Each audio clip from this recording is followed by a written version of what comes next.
Pemerintah meluncurkan program Molinas, motor listrik nasional untuk mempercepat transisi ke kendaraan listrik dan membangun industri dalam negeri. Subsidi triliunan dikucurkan mulai dari tukar guling dengan motor bensin hingga DP 0%. Namun sejumlah tantangan masih terbentang mulai dari kesiapan produksi baterai dan komponen lokal, skema subsidi yang belum final hingga persaingan ketat dengan produk Tiongkok yang sudah lebih dulu menguasai pasar. Dan apakah Molinas sudah dirancang dan diluncurkan pada waktu yang tepat mengingat kondisi APBN kita saat ini? Kita bahas mendalam bersama Haris Muhammadun, Ketua Umum Masyarakat Transportasi Indonesia, dan Abra Talatov, Ekonom Indef. Terima kasih Pak Haris, terima kasih Bapak masih sama kita di sini. Terima kasih Mas Ruli. Langsung ke Pak Haris dari MTI. Ya. Bagaimana MTI memandang program Molinas yang disampaikan oleh Pak Prabowo kemarin? Ya. Dan apakah peluncuran motor listrik nasional sudah tepat sebenarnya dengan kondisi kita saat ini, Pak Haris? Ya, Mas Ruli, terima kasih. Jadi kalau dari masyarakat transportasi Indonesia, tentunya memang pada saat 2023 ya, ada Perpres mengenai percepatan untuk motor listrik dan mobil listrik. Ya. Itu. Lalu kemudian ada RPJMN ya, rencana pembangunan jangka menengah ya, nasional.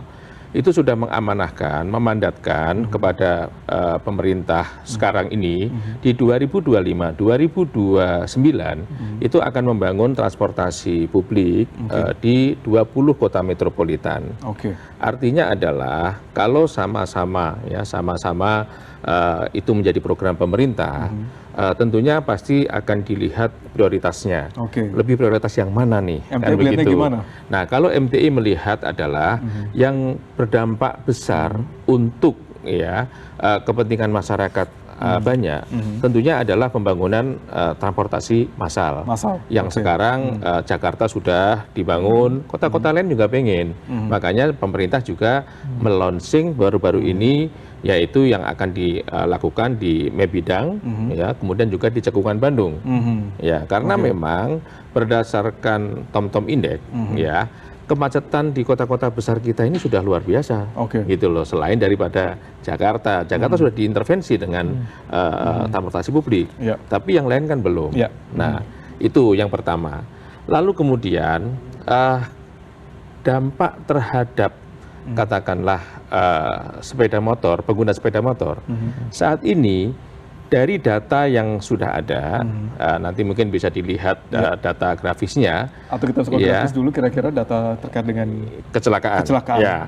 Data kecelakaan lalu lintas berdasarkan data dari Korlantas Polri 2025, itu 76,6% pelaku pelanggaran atau lantas gitu ya, itu oleh jenis kendaraan sepeda motor. Di situ angkanya 1,2 juta. Baik, kita lihat sama-sama di layar sudah ada bagaimana jumlah ataupun nilai pelanggaran dari kendaraan roda 2. Ya, di situ itu yang terjadi. Yang terjadi adalah 76,6% itu melibatkan sepeda motor yang kecelakaan lalu lintas. Dan kalau kita rata-ratakan, masyarakat kita itu yang meninggal dunia akibat kecelakaan itu per jam itu 3 orang. Dari kendaraan? Ya, itu dari kendaraan semuanya. Tapi 76,6% itu adalah sepeda motor. Nah, kalau data 21.000 sekian di tahun 2025 yang meninggal, maka sekitar 18 ribuan meninggal dunia, yang itu dari melibatkan sepeda motor. Nah, kalau misalnya sekarang ini fokus pemerintah untuk sepeda motor, tentunya saya khawatir dampak terhadap kecelakaan ini juga akan tambah meningkat.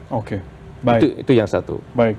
Tapi ini menarik kalau kita sama-sama. Sebenarnya pemerintah juga mengklaim memiliki banyak sekali agenda dengan hadirnya Molinas ini sendiri. Kita lihat begini grafis apa yang sebenarnya diklaim akan terjadi di Indonesia dengan hadirnya program motor listrik nasional. Berikut adalah grafisnya, kita lihat sama-sama. Dan ini dia kalau kita lihat sama-sama. Motor listrik nasional di mana nanti diharapkan akan memproduksi 100.000 unit per tahun, di mana tingkat komponen dalam negeri TKDN-nya 40% katanya saat ini, dan ditargetkan mencapai 60%. Dan kita lihat sama-sama di mana PT LN Industri berperan sebagai lead integrator yang mengorkestrasi kolaborasi seluruh pemangku kepentingan sebagai bagian dari holding Defense ID. Next, kita lihat sama-sama. Ini adalah proyeksinya di mana potensi ekonomi pengembangan Molinas itu diperkirakan mencapai 150 triliun di 2026 hingga 2031, menciptakan 215.000 lapangan kerja, ada pengurangan subsidi dan peningkatan keseimbangan neraca dagang 82,2 triliun hingga ada ketergantungan minyak 45 triliun. Berikutnya, dan ini dia total permintaan listrik 2028 mencapai 1,5 juta unit, di mana target produksi tahun 2026 mencapai 750.000 unit, di mana potensi pasar terbuka lebar untuk bisa terus dikembangkan. Baik, sebelum saya ke Pak Haris yang pasti sudah ingin berkomentar, target 750.000 unit di tahun sebentar lagi. Saya langsung ke Mas Abra. Mas Abra melihatnya gimana Mas Abra dengan apa yang disampaikan oleh pemerintah bahwa ada penghematan BBM dan juga ada penciptaan tenaga kerja, apakah ekonom melihat kebijakan Molinas sudah tepat dilaksanakan saat ini? Ya, saya melihat dari kacamata besarnya dulu bahwa urgensi ya melakukan diversifikasi di sektor transportasi dari kendaraan berbasis fosil ke kendaraan berbasis listrik itu menjadi langkah yang tepat ya, yang memang relevan untuk pertama kebutuhan untuk mengurangi ketergantungan impor BBM kita. Ya. Karena kita tahu sekarang di tengah geopolitik yang masih memanas, sekarang harga minyak mentah kembali naik nih Mas Ruli, ke $93 per barrel. Ini memang suatu langkah yang memang mendesak untuk melakukan diversifikasi. Kedua, dengan adanya mendorong program motor listrik nasional, ini kan arahnya pemerintah ingin mengoptimalkan industrialisasi di dalam negeri, mendorong basis industri motor dari dalam negeri, meningkatkan TKDN dan juga penguasaan teknologi. Itu yang harus kita pegang, sehingga nanti target pemerintah terhadap peningkatan nilai tambah, penciptaan lapangan kerja, peningkatan penerimaan pajak itu bisa didapatkan. Yang ketiga, relevansinya untuk mengurangi subsidi dan kompensasi BBM yang sekarang sangat besar sekali. Jadi paling tidak dari ketiga pertimbangan itu ya program Molinas ini menjadi relevan. Nah tentu ya pemerintah memberikan insentif ya, ataupun subsidi untuk pembelian mobil listrik ini tujuannya supaya meningkatkan penetrasi penjualan motor listrik, menjadi alternatif bagi masyarakat ya untuk mengurangi ketergantungan terhadap motor BBM. Nah tetapi memang kalau kita melihat animo masyarakat ya dalam 3 tahun terakhir, kan sebetulnya pemerintah sudah memberikan bantuan pembelian untuk motor listrik dalam 3 tahun terakhir. Itu pun dari alokasi 4 triliun ya Mas, yang berhasil diserap ya ataupun digunakan oleh masyarakat itu hanya 500-an miliar. Artinya memang kita melihat preferensi belum masyarakat segitu. Belum terlalu besar lah.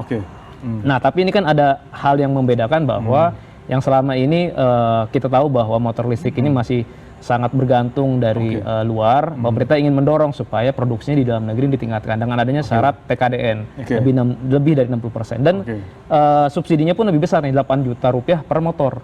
Dari harga motornya itu sekitar 26 juta menjadi 18 juta rupiah. Pertanyaannya dengan motor seharga 18 juta rupiah per unit, apakah itu menjadi daya tarik tersendiri bagi masyarakat untuk membeli? Apakah masyarakat juga punya variabel lain, misalnya kualitasnya, keandalannya, dan juga infrastrukturnya. Jadi saya pikir ini akan menjadi tantangan besar pemerintah untuk menarik minat masyarakat. Jadi bukan hanya dari si insentif pembelian motor listriknya aja Mas Ruli. Baik. Targetnya besar, kalau sama-sama ada target produksi 2026 ini mungkin ya sampai 100.000 unit gitu. Pak Haris, ini kalau benar-benar tercapai harapan pemerintah gitu, di mana ratusan ribu unit bisa diabsorb oleh masyarakat yang pengen bisa mengendarai sepeda motor listrik, bisa hemat BBM juga gitu. Penghematan tadi Pak Prabowo nyampaikan bahwa bisa hemat pengeluaran 50-70% gitu. Nah, kekhawatiran terbesar apakah kita makin macet nih kira-kira atau apa kira-kira kalau dengan begitu? Memang masing-masing punya reason ya, punya reason. Tapi pemerintah selalu kalau dari masyarakat transportasi Indonesia selalu mengingatkan bahwa tadi dampak kecelakaan. Lalu kemudian mengingatkan kembali bahwa pemerintah sudah punya target mengenai penurunan emisi. Penurunan emisi itu pemerintah punya target. Tetapi ada hasil studi daripada Core Indonesia, bisa ditampilin yang grafis tadi, Oke. bahwa kalau adopsi motor listrik dan mobil listrik itu 100% tercapai, maka dia baru bisa menurunkan emisi karbon itu 10, sekian persen. Ada grafisnya. Ada grafisnya. Nah, ini grafis. Ini adalah hasil dari Core Indonesia. Ketika saat itu dia coba lakukan penghitungan, kalau seandainya adopsi kendaraan listrik dan mobil listrik yang tahun 2023 digalakkan itu diserap semua masyarakat, maka ketika 100% itu baru bisa menurunkan 10, sekian persen. Kalau targetnya 40%, ya cuma 4, sekian persen. Nah, justru kita punya RPJPN, Rencana Pembangunan Jangka Panjang Nasional yang Indonesia Emas tahun 2045, itu target penurunan emisi karbonnya gas rumah kaca itu 93, sekian persen. Nah, justru berdasarkan best practice ya di negara-negara yang sudah maju, ya mereka menurunkan karbonnya bukan dengan adopsi kendaraan listrik pribadi, ya kan, motor, apalagi dengan kemudian mobil, tetapi adalah dengan transportasi publik. Baik, kalau tadi Mas Abri juga mengatakan bahwa ternyata penyerapan dari 3 triliun yang dikeluarkan pemerintah ternyata baru 500 miliar, hanya saja 500 miliar gitu. Itu kan berarti ada animo yang masih kurang gitu buat masyarakat untuk membeli motor listrik. Anda melihatnya apakah program ini bisa sustain dengan apa yang disampaikan Mas, data yang tadi disampaikan tadi? Ya, kita punya pengalaman kan. Tadi kan juga ada komentar dari masyarakat bahwa mereka juga dari sisi kendaraan listrik, apakah itu mobil, apakah itu motor, itu kan harus ada ekosistem. Ekosistemnya tadi disampaikan oleh masyarakat betul bahwa ya kita kan charging station masih terbatas ya, sehingga ya absorb daripada tadi anggaran yang sudah dialokasikan kecil. Nah, saya justru dari masyarakat Pasti Indonesia coba alokasikan deh ke bus listrik untuk angkutan umum, ya, seperti itu. Baik, menarik. Mas Abri tadi kan disampaikan bahwa ada subsidi cukup besar di sana, bahkan 5-8 juta untuk beli satu motor listrik ini sendiri gitu. Dan juga tadi disampaikan bahwa ada DP 0% dan juga ada tukar guling dari kendaraan motor bensin yang mereka punya akhirnya menjadi motor listrik gitu. Nah, dengan segitu banyak skema yang coba dikeluarkan pemerintah agar animo masyarakat untuk memiliki motor listrik menjadi besar, kita bisa membiayainya kira-kira dengan segitu banyak ornamen yang besar tadi. Ya, saya melihat sebetulnya dari sisi kapasitas anggaran ya untuk membiayai subsidi tadi, itu saya melihat sangat memungkinkan. Karena tadi melihat pengalaman tahun-tahun sebelumnya 4 triliun tadi Mas alokasi untuk 2003 sampai 2005 yang diabsorb hanya sekitar 500-an miliar. Yang kedua, ini kan sebetulnya insentif ini juga diambil dari adanya upaya mengurangi subsidi BBM. Apalagi tahun depan pemerintah sudah merencanakan ada pemangkasan kuota BBM bersubsidi dari 48 juta kiloliter menjadi 20 juta kiloliter. Jadi saya melihat ini sepertinya sebuah orkestrasi ya, bahwa pemerintah memang ya punya intensi untuk menggiring ya masyarakat khususnya pengguna kendaraan roda 2 untuk memanfaatkan insentif ini, karena pada akhirnya nanti kuota BBM-nya itu juga akan dikurangi secara bertahap. Apalagi kan ada wacana pemerintah akan mempercepat mekanisme pemberian subsidi BBM dan menjadi targeted dan bahkan kan mengecualikan untuk kelompok masyarakat tertentu seperti di kita bahas desil 9-10. Nah, itu artinya implikasinya bahwa kuota BBM-nya akan dikurangi, BBM subsidi, sehingga masyarakat khususnya kelas menengah nih, menengah atas itu memang terdorong untuk memanfaatkan motor listrik. Tapi syaratnya tadi dari sisi kualitas, keandalan dan infrastruktur itu mendukung. Apalagi harganya tadi sudah bisa dibantu lebih murah, lebih terjangkau, gitu Mas. Pak Haris, kalau tadi kita sama-sama membahas bahwa diharapkan masyarakat itu akan beralih ke motor listrik gitu ya, gitu dengan segala macam insentif subsidi diberikan oleh pemerintah. Bahkan yang cukup menarik adalah menukar gulingkan motor bensin mereka dengan motor listrik yang nanti akan mereka miliki gitu. Nah, kalau dari kacamata Anda, subsidi atau insentif tukar guling itu cukup works kira-kira kan, dan akan kemana kalau mau ditukar guling nanti motor-motor bensin ini? Itu menjadi pertanyaan besar sebenarnya. Oke, kita punya pengalaman ya, kita punya pengalaman yang sudah terjadi gitu ya. Saya nggak yakin ketika program ini misalnya jalan, lalu motor itu misalnya dikonversi nih ya. Saya nggak yakin motor itu langsung di-scrap, itu nggak yakin saya. Pasti motor itu juga pasti akan masih digunakan, mungkin di tempat lain kan begitu. Berarti sehingga dilempar ke tempat lain aja gitu ya. Ini asumsi kami gitu loh.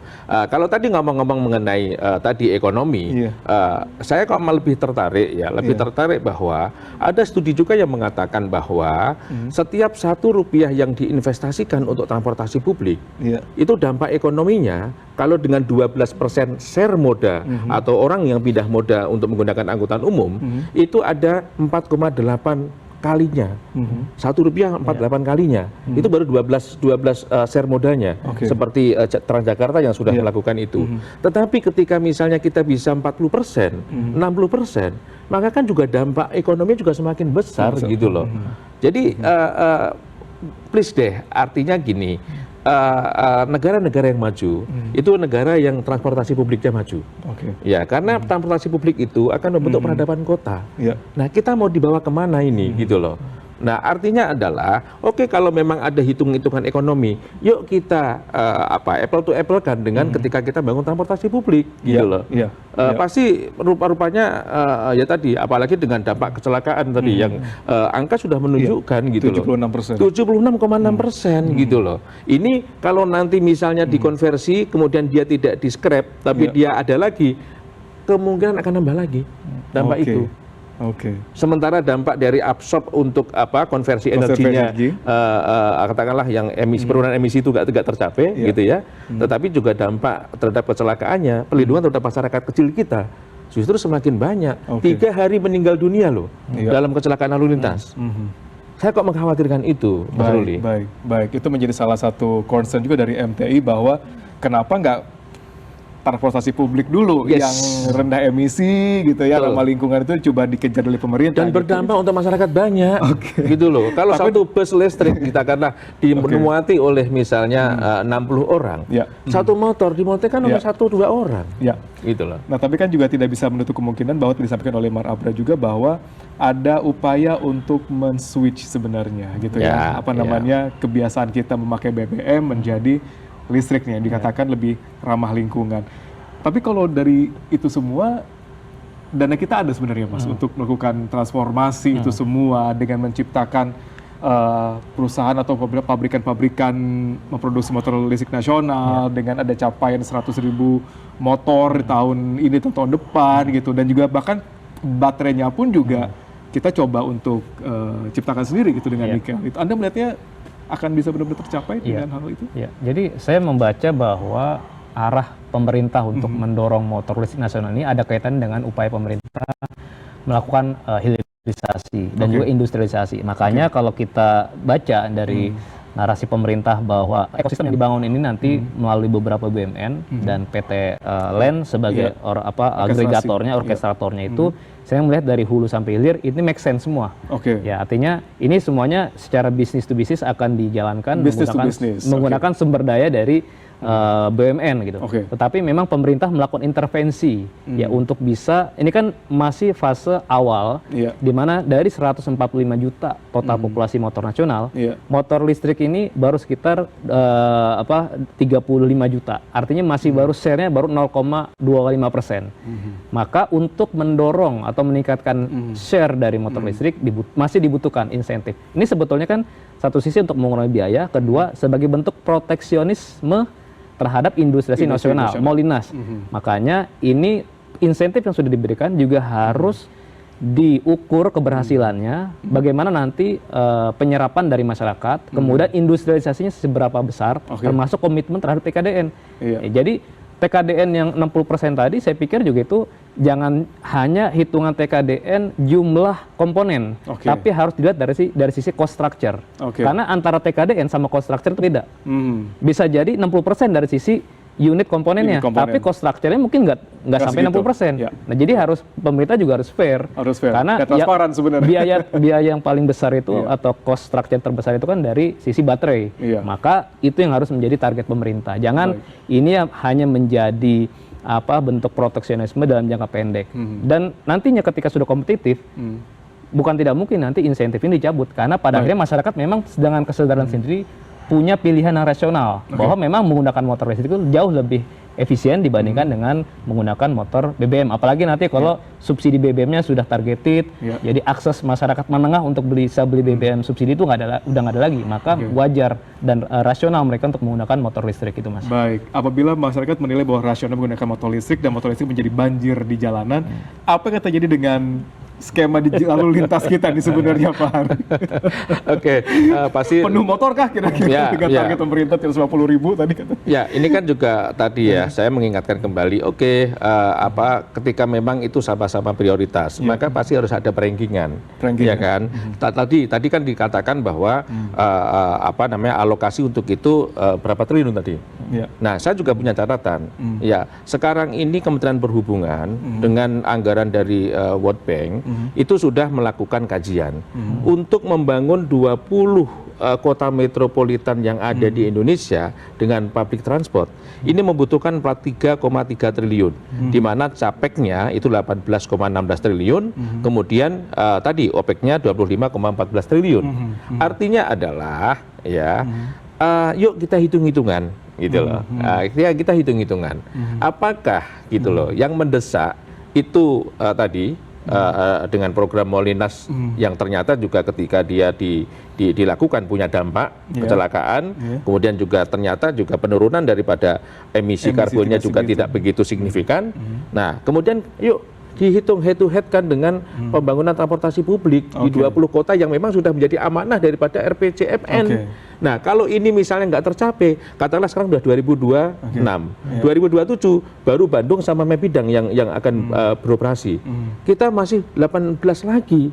Nah, ini kan juga rapat pemerintah juga kalau kita kaji dengan mandat yang sudah ada di RPJMN, itu juga nggak begitu bagus kalau ini juga nggak dibangun gitu loh. Kalau mau silakan, yuk kita bangun mana yang prioritas di sini. Oke, kita juga bangun juga yang prioritas di sini. Seperti itu. Baik, berarti dengan kata lain bahwa sebenarnya dengan transportasi publik yang dimaksimalkan, yang ramah lingkungan terutama, itu juga bisa menghemat pengeluaran masyarakat kan? Betul sekali. Pak Prabowo tadi gitu ya? Ya, betul sekali. Sebenarnya kan angka biaya masyarakat untuk bertransportasi sekarang itu kan antara 16 sampai 24%. World Bank menyatakan yang bisa ideal ongkos transportasi kita, masyarakat yang dikeluarkan untuk transportasi kita maksimal 10%. Nah, karena apa? Karena angkutan pribadi yang digunakan gitu loh. Baik. Sekilas saja dengan hadirnya Molinas ini, dengan sudah banjirnya Indonesia dengan transportasi listrik luar, terutama dari China, kita mungkin bisa bersaing? Ya, sebagai bangsa, saya juga bangga sebetulnya ketika ini benar-benar produk murni dari anak bangsa. Pasti kita punya kebanggaan, pasti punya kebanggaan. Tetapi tadi kita juga punya tugas yang lain, tidak kalah penting, yaitu transportasi publik tadi. Bayangkan sekarang ini yang ada di sekitar Jabodetabek aja, masyarakat kita katakanlah saya pernah temui di Kabupaten Bogor yang pinggiran, kemudian juga di Kabupaten Tangerang yang pinggiran. Ketika misalnya ada sanak saudara yang sakit di rumah sakit, bayangin karena nggak ada angkutan, mereka menggunakan truk untuk besuk saudaranya atau tetangganya di rumah sakit. Ini kan juga ini kan tugas pemerintah. Transportasi publik itu adalah tugas pemerintah, tanggung jawab pemerintah, gitu loh. Baik. Tidak hanya kita sama-sama lah. Baik. Harapannya sama-sama gitu ya, gimana industri motor nasional juga bisa menjadi salah satu upaya dalam upaya menekan konsumsi BBM dan yang lainnya, penyalur tenaga kerja juga disebutkan di sana. Tapi juga jangan sampaikan juga bahwa ada transportasi publik yang juga menjadi salah satu yang harus sangat diperhatikan oleh pemerintah di sini juga. Terima kasih Pak Haris, terima kasih Mas Habib sudah hadir di Ekonomi pada malam hari ini, dan kita juga akan terus membahas terkait dengan informasi ekonomi lainnya. Jangan kemana-mana, tetap di Ekonomi.